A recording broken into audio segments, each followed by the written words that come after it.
outra propriedade importante do Gilbert, na época dele, que ele descobriu, é que se você pegar um ímã e quebrá-lo ao meio, se você pegar um ímã grande e quebrá-lo ao meio, você não estará separando o polo norte do polo sul. Não é que nem separar a cor. Tipo, eu pego um ímã, pinto de preto de um lado e pinto de branco do outro, quebro ele no meio e vou ter uma parte preta e uma parte branca. Certo? Separar a cor não é separar polos. Tá? Esse é um processo artificial que a gente faz para facilitar a identificação. Tá? A estrutura imantada desse material ela é interna, ela é microscópica. Então não é como a gente pensa separar cores. Mas toda vez que eu pego um ímã maior e quebro ele ao meio, cada metade é um ímã completo. Menor, mas é um ímã completo, com seu polo norte e seu polo sul. Se eu quebrar de novo, novamente nós temos ímãs menores ainda. Então, cada vez que eu vou pegando um ímã e quebrando ele em ímãs menores, cada ímã menor continua tendo um polo norte e um polo sul. Isso diz para nós uma propriedade dos ímãs, que os polos são inseparáveis. O polo norte e o polo sul não se separam. E isso acontece no nível atômico, inclusive. Se você pensar numa época que Gilbert vivia, que era o século XVII, que ideia isso me leva? Que se eu quebrar uma peça maior e encontro peças menores que mantêm a mesma propriedade, o que acontece se eu for quebrando? Penso, ora, se eu quebrar infinitamente, o que vai restar? O que acontece se eu requebrar assim infinitamente? Não restaria nada. Mas o que é nada mais nada? Tudo não pode ser feito de nada. Certo? Essa é uma ideia filosófica pensada pelos antigos gregos, chamados atomistas.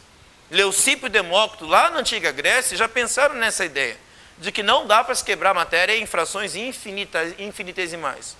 Certo? De forma infinita. Eu posso quebrar até um momento que não dá para quebrar mais. Como é que os atomistas chamaram essa estrutura? Que não dá para quebrar mais? De indivisível? De átomo. Então, o que eles disseram lá na antiga Grécia? Que toda a matéria era formada de quê? De átomos. Essa ideia foi resgatada na Renascença. E Gilbert também viveu nessa época, em que a ideia do átomo foi resgatada. Então, uma ideia comum que ele pôde interpretar é que se a matéria pode ser fragmentada até o átomo, e eu vou quebrando um ímã, e vou quebrando, uma hora eu também chego até o átomo. A um ímã elementar. Da mesma forma que eu chego a um átomo elementar, eu posso chegar a um ímã elementar. Certo? Onde, se o átomo é indivisível, e esse ímã elementar também seria indivisível, seria um ímã atômico, ele também teria um polo norte de um polo sul, junto com o polo sul. E essa inseparabilidade dos polos seria também no nível atômico. Ele até chegou a pensar que todo átomo seria o quê? Um ímã. Todo átomo seria um ímã elementar. Tá? Mas é claro, aí surge uma seguinte questão. Se um átomo é um ímã elementar, e todas as coisas são feitas de átomos, então todas as coisas são feitas de ímã elementar. Mas por que nem tudo então é um ímã no final? Por que isso aqui não é um ímã? Por que o giz aqui não é um ímã? Mas por que a magnetita é um ímã? Se todas as coisas seriam feitas de átomos elementares, ímãs elementares. Se todas as coisas são feitas da mesma forma de estrutura, todas as coisas deveriam se comportar do mesmo jeito. Gilbert diz que não. Isso depende da maneira com que você compõe esses átomos. Depende da maneira com que você organiza esses átomos. Então, por exemplo, se eu imaginar que cada átomo é um ímã elementar, vamos imaginar assim como um ímã elementar como se fosse uma pequena seta, certo? Uma pequena bússola, vamos imaginar assim. Deixa eu acender a luz aqui para facilitar a visualização ali. Vamos imaginar que eu pudesse representar um ímã elementar através de uma pequena seta. É uma representação simbólica, é o que eu quero mostrar para vocês. Como se fosse uma pequena bússola. A ponta dessa seta seria o norte. Certo? A parte de trás dessa seta seria o polo sul. Então imagine isso aqui como um ímã elementar, um ímã atômico. Tá? Aí se eu colocasse outro assim, tem a mesma organização? Aqui está apontando o seu norte para onde? Para cima. Aqui está apontando para onde? Para a esquerda. E se eu colocar outro aqui, para baixo? E se eu colocar outro aqui, no sentido contrário ao primeiro? Se eu colocar assim, vários deles assim, ó.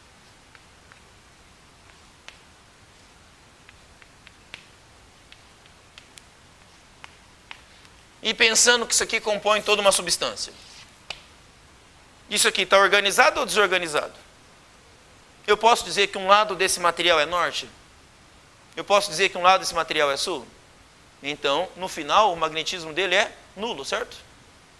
Agora, e se eu tiver um material onde seus ímãs elementares estejam assim, ó?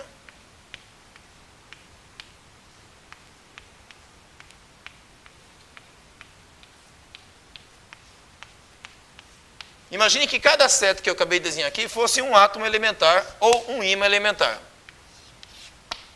Eu posso dizer que um lado é norte? Posso dizer que agora um lado é sul? Que lado é o norte? O lado esquerdo. Que lado é sul? Pronto. Esse material é magnético. Esse material aqui é não magnético. Ó, magnético e não magnético.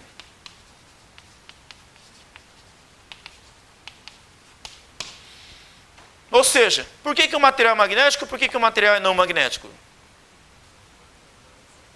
Os dois não são feitos das mesmas coisas? Qual a diferença? A organização. Aqui está organizado, aqui não está organizado. Certo? Aí eu pergunto para vocês, é mais fácil organizar ou é mais fácil desorganizar as coisas? Para responder a tua pergunta, pensa no teu quarto. Pensou? Pensou? Todos vocês têm quarto, não é? Então pensa neles. Pensa em eles organizados e pensa em eles desorganizados. Pensa neles organizados. Quantas maneiras diferentes você pode organizar teu quarto? Muitas formas. Por exemplo, de um jeito, de outro. Eu acho que é do jeito que a sua mãe quer. Não é do jeito que a sua mãe quer, você vai ter que arrumar do jeito que ela quer. Ou tem muitas formas diferentes? Se você faz diferente, com certeza alguém vai lá encher o saco, não vai? Certo? Então não tem muitas formas diferentes, né? Certo? Agora desorganizado. Quantas maneiras diferentes de forma de desorganizar aquele quarto que você tem? Mais ou menos formas de ser desorganizado do que organizado? Eu garanto para você, muito mais fácil você imaginar desorganizado. E formas diferentes. Tá? A gente gosta de falar na física o exemplo do ovo. Pensa no ovo inteiro. Ele está tudo arrumadinho, não tá? Casca, clara, gema, tudo organizadinho, não tá? Pensa nele quebrado agora. Com tudo espalhado, com tudo aquilo bagunçado. Pensa em maneiras diferentes de ovos quebrados. Quantas maneiras de ovo inteiro? E quantas maneiras do ovo quebrado? Agora, imagine um ovo inteiro e ovo quebrado. A tendência da coisa é do ovo quebrado ficar inteiro ou do inteiro ficar quebrado? Hein, pessoal? Qual é a tendência natural? De um ovo inteiro ficar quebrado ou de um ovo quebrado ficar inteiro? Alguém já viu um ovo quebrado ficar inteiro? Não, estou dizendo que não é possível. Mas vai dar uma trabalheira, não vai? Certo? Primeiro você tem que juntar toda aquela clara, aquela gema, não é certo? Depois pegar as cascas, colar uma na outra, colocar aquela gema, aquela casca de volta, a gema clara de volta, depois fechar aquele ovo de novo. E eu garanto para você, ainda vai sobrar um monte de coisa, né? Vai sobrar uma sujeira em volta aí, não vai? E eu falo, é mais fácil o ovo inteiro ficar quebrado ou o quebrado ficar inteiro? Então, é muito mais fácil imaginarmos o ovo quebrado também. É uma tendência natural à desorganização, certo? Apesar de Gilbert não ter pensado em tudo isso que eu acabei de citar para vocês, ele entendeu que era uma questão de organização. Um ímã elementar, ok? Que era aqui a representação dessas pequenas setas que se iriam a ímãs atômicos, podiam ficar organizados ou desorganizados. A não organização deixaria o material não magnético. A organização deixaria o material magnético. A organização precisaria ser perfeita desse jeito. Bastava eu ter vários ímãs elementares, mesmo que eles estivessem assim, ó.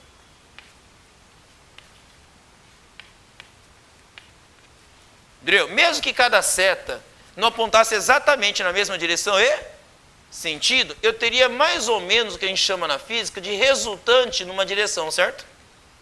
Apesar de todas as setas não apontarem exatamente para a esquerda, eu poderia pensar numa resultante para a esquerda, o que me daria aqui um magnetismo do lado esquerdo, ok? Por norte, e do lado direito, sul. Tá? Então, mesmo que não ficasse plenamente organizado, ainda daria um magnetismo resultante. Tá? Então, para Gilbert, a questão era de organização. Tá, e aí vem a seguinte pergunta: por que existem mais materiais não magnéticos do que materiais magnéticos? Aí vem aquela resposta que eu falei para você, que vocês me deram. O que é mais fácil eu imaginar? Coisas desorganizadas ou coisas organizadas? Então existe uma maior probabilidade das coisas estarem desorganizadas do que organizadas. Então é natural também pensarmos uma maior probabilidade de termos materiais não magnéticos do que materiais magnéticos. Entendido? E por que o ferro seria um material magnetizável? Por que o níquel e o cobalto também seriam materiais magnetizáveis? Porque eles são desorganizados, mas que podem se organizar com uma certa facilidade. Então, os materiais que podem ser magnetizados, segundo a interpretação na época, estava na facilidade com que eles tinham de seus ímãs elementares organizar. E os materiais não magnetizáveis, ou seja, que dificilmente ficariam magnéticos, seriam materiais que não se organizam de forma alguma. Então, Gilbert começou a interpretar o magnetismo no nível atômico da matéria. Ele é um dos cientistas que resgatam a ideia do átomo. O erro que ele teve na época, que hoje a gente reconhece isso, foi interpretar que todo átomo seria um ímã. Foi o que ele pensou, todo átomo seria um ímã elementar. E todas as coisas são feitas de átomos, e todas as coisas seriam feitas de ímãs. O erro que ele cometeu foi isso. Tá? Na verdade, existem átomos que são ímãs. O átomo de ferro, o átomo de níquel, o átomo de cobalto são ímãs. Ímãs atômicos. Mas e os demais? Os demais não dão um magnetismo resultante. Apesar de cada um deles terem características magnéticas, mas cada átomo no final dá um magnetismo zero. Certo? Com exceção desses elementos que eu acabei de citar para vocês, os magnetizáveis. Porém, a ideia de que os átomos elementares e os ímãs elementares podiam se organizar e gerar magnetismo está correto. A ideia da organização ainda vale até hoje. Só não vale dizer que todo átomo é um ímã. Tá? Mas na estrutura atômica, a gente pode representar magneticamente as coisas. Por exemplo, quando você estuda a estrutura atômica, você não estuda o elétron? E no estudo do elétron, você estuda um movimento que ele possui, chamado movimento de spin. Tá? E como é que você representa o spin de um elétron? Lembram disso? Como é que representa o spin de um elétron? Através de uma seta. Uma seta que pode ser para onde? Para cima, chamado spin up. Certo? Up para cima, né? Ou um spin chamado down, que é para onde? Para baixo. Essas setinhas são ímãs elementares. Significa que o elétron é um ímã elementar. Tem um polo norte e um polo sul. A pontinha da seta é o quê? Norte. A bundinha da seta é o quê? É um sul. Então aqui também é sul e aqui é norte. Então, vamos entender um princípio que vocês já aprenderam em química já? Magneticamente isso é explicável. Quando você desenha um orbital, tipo um orbital S, você pode colocar 2 elétrons dele, não pode? Só que você jamais pode colocar 2 elétrons assim, ó, com o mesmo número de spin. Por que não? Porque eles vão se repelir. Além de ser negativo com negativo, negativo e negativo faz o que entre si? Se repelem. O que norte com norte faz? Se repele. O que sul com sul faz? Então o elétron não vai ficar assim. Ele vai cair fora desse orbital, certo? Agora, e se eu colocar um elétron com spin contrário? Ele pode ficar no mesmo orbital? Pode ou não pode? Pode, porque o norte de um atrai o sul do outro, o sul do segundo atrai o norte do primeiro. Então existe uma atração. Ao mesmo tempo existe uma repulsão. Carga negativa com carga negativa se repelem e magneticamente eles estão se atraindo. Então alcançam um estado de equilíbrio entre atração e repulsão. Por isso que o elétron pode ficar aqui dentro. Então 2 elétrons com spin invertidos podem ficar juntos no mesmo orbital. Mas com o mesmo spin, não pode. Isso é característica magnética do elétron. Então o elétron ele é um ímã elementar também. Tá? Então dizer que a estrutura do átomo é magnetizada é possível de nós interpretarmos assim. Agora, todo átomo no final ele é magnetizável? Bom, isso vai depender de como seus ímãs elementares estão organizados dentro do átomo. Ou seja, o ímã elementar não é o átomo, mas sim suas estruturas mais internas, como o elétron, como o próton ali dentro. Tá? E se o magnetismo do átomo der zero, significa então que esse átomo não é magnetizável. Mas no caso do ferro, não. No caso do ferro, quando a gente faz a análise da composição magnética de toda a sua estrutura, no final me sobra o magnetismo resultante. Então o átomo de ferro ele acaba sendo um ímã elementar. Tá? Entendido? Então dessa forma, a estrutura magnética da matéria, ela começa no nível macro e acaba no nível micro. E a ideia do que Gilbert pensou nessa história micro não foi tão absurda assim. Tá? O que ele errou foi dizer que todo átomo era um ímã. Mas que existe átomos imantados, existe. Tá? Bom, seguindo essa ideia, tá? Aqui eu tenho uma foto que mostra isso. Há uma bússola moderna, certo? Okay? Onde eu tenho agora o ímã na forma de quê aqui? Uma agulha, certo? Que pode girar em torno do seu eixo. E ali nós temos uma pedra de magnetita. A parte em vermelho aqui é o que da bússola?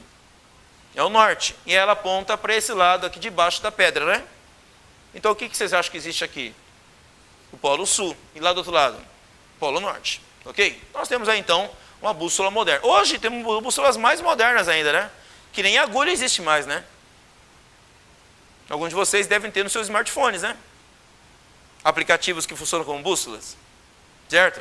Então hoje nós temos bússolas que já são eletrônicas. E não bússolas mais físicas desse jeito aqui. Certo? Com ímãs dentro delas. Atualmente nós temos bússolas eletrônicas que podem funcionar com o seu smartphone. Tá? E funcionar de forma semelhante. Para não ficar tão estranho, né? O aplicativo mostra ali a imagem de uma bússola como se fosse uma bússola dessa, né? Mas se você instala um aplicativo desse, você vai ter ali a identificação do polo norte e do polo sul, não mais através de um ímã, mas através de sensores eletromagnéticos que existem dentro do seu smartphone. Tá? Bom, bússolas mais modernas.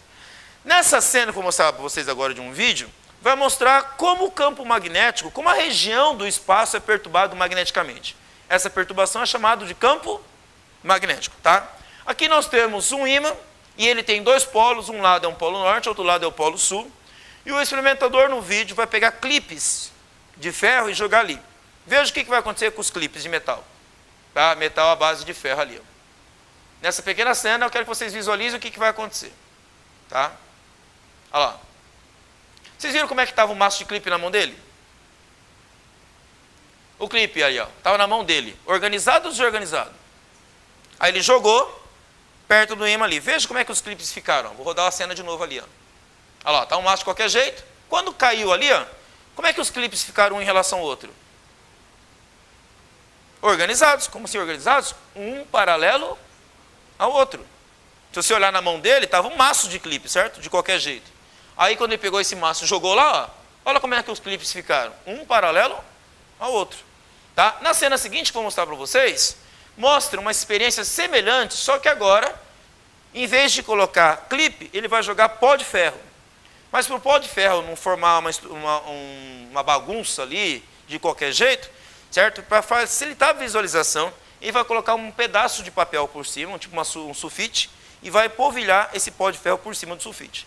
Aí fica com contraste com o papel branco, fica mais fácil de você ver como as partículas de ferro se organizam, tá? Vou rodar o vídeo. Ali. Ó, colocou o papel sulfite em cima, e agora vai salpicar pó de ferro ali por cima.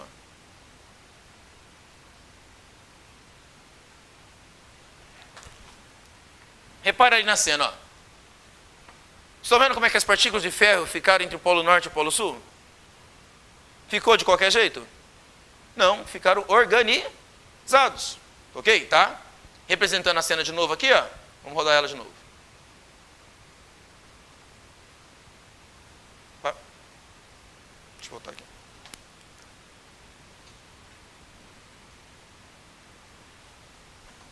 Olha lá, ele vai salpicar o pó de ferro.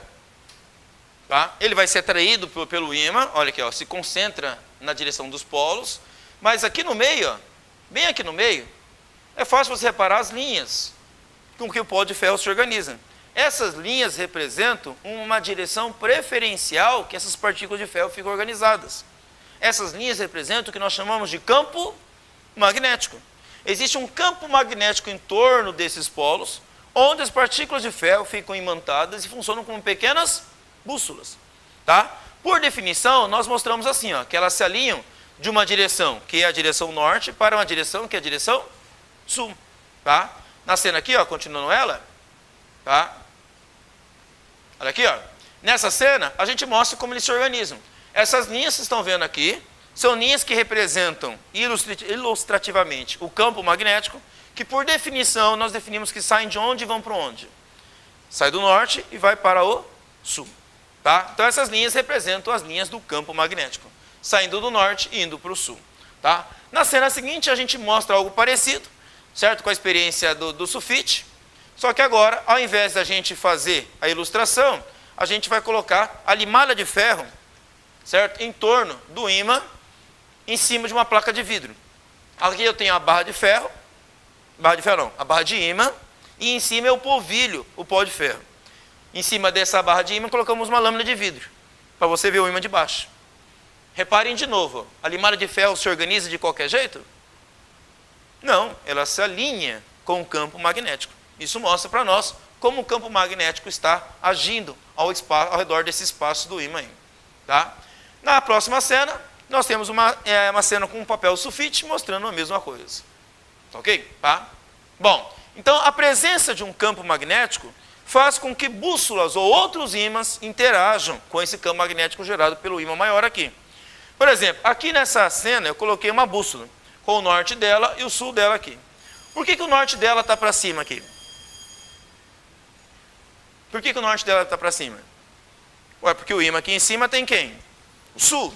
Se eu colocasse essa bússola do lado de cá, nós teríamos uma situação parecida, porém, com o sul dela apontando para onde? Para o norte. Se eu colocasse aqui embaixo, a mesma coisa. O norte dela apontando para o sul e o sul dela apontando para o norte. Esses vetores em vermelho que você vê aqui, representam para nós qual é a direção e o sentido do campo magnético. A direção e o sentido é definido como se fossem bússolas. Uma ponta para o norte, a ponta representando o norte e a parte de trás aqui representando o sul. A ponta o norte, a parte de trás o sul. Norte apontando para onde? Para o sul e o sul apontando para onde? Para o norte. Olhando para os vetores, a gente vê eles então divergindo do polo norte e convergindo para onde? Para o polo sul. A letra que representa o vetor campo magnético é a letra B. Fica fácil você lembrar o que significa isso. A letra B representa como se fosse uma bússola. Então, cada vetorzinho que eu coloco aqui é como se fosse uma pequena bússola. Então, se eu quero saber para onde aponta o campo magnético, basta colocar uma bússola naquele espaço. Para onde apontar a bússola é para onde aponta o campo magnético. Certinho? Tá? Por hoje é só.